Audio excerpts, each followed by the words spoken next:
Je voulais lire un beau poème à propos de la jeunesse, mais plus je cherche, plus je me rends compte qu'il y en a très peu. Il semblerait que les poètes ne l'aperçoivent pas comme quelque chose de joyeux et gai, plutôt comme quelque chose de nostalgique et triste.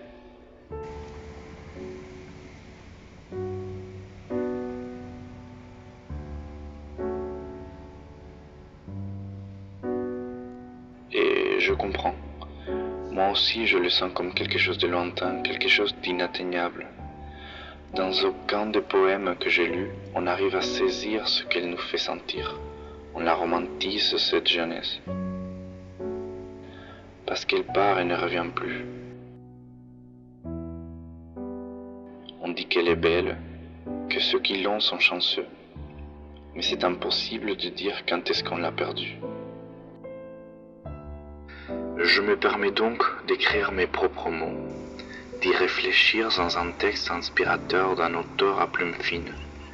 Je la cherche avec ma caméra, cette jeunesse, dans les portes des écoles, dans les parcs, dans les bars et les cafés. Je ne la retrouve point.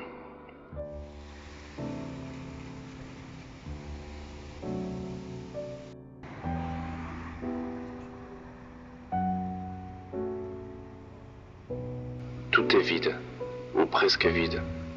Pour les vacances, pour la pandémie, pour la pluie, ou pour toutes celles-ci ensemble. Qui sait? Je voulais filmer des enfants, mais ils ne sont pas au rendez-vous. Comme l'innocence peut-être, qui de nos jours est arrachée de plus en plus tôt. Ce cadeau de l'innocence ne dure plus longtemps chez nos enfants. Elle disparaît violemment à un âge où jadis, on ne pensait qu'à retrouver sa bande de copains après l'école et à ouvrir les cadeaux sous le sapin le matin de Noël. Oh que je la cherche, cette jeunesse. Entre monument et sculpture, j'ai trouvé une idée, l'idée de la chercher au-delà du français.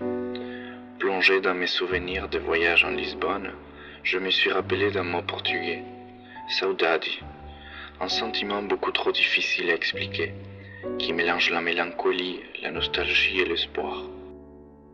Et d'un coup, j'ai énormément avancé dans ma quête, car j'ai enfin trouvé une façon de saisir ce que la jeunesse nous fait sentir, ou plutôt, ce que la jeunesse me fait sentir. Pourtant, je la cherche encore, cette jeunesse. Ma caméra semble l'apercevoir parfois, pendant quelques secondes, avant qu'elle ne disparaisse de son cadre, comme si d'un animal exotique et rare s'agissait.